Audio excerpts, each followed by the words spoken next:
یو تاسو ولسمشر غني سره په ازبکستان کې لیدلی وو او وروسته دغه د افغانستان او پاکستان اړیکې خراب شوې دغه لیدنو کې تاسو څه ویل؟ First thing is, whatever I'm telling you, I told President Ghani. I told him that Pakistan, President Ghani felt that, we should try and stop the people going across. We told them that we can have a joint, we will have a joint inspection. You tell us where people are crossing, we will take action.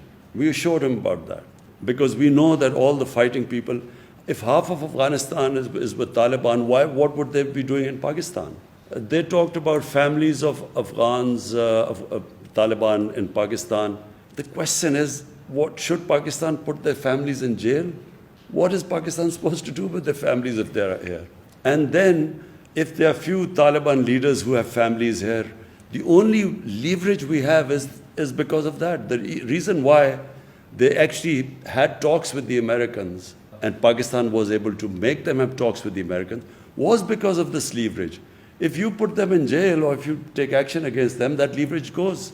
But more importantly, I got the impression that somehow the Afghan government feels that we should take some sort of a military action against, force whoever the Afghan or, who the few pro-Taliban people or Taliban leaders are here.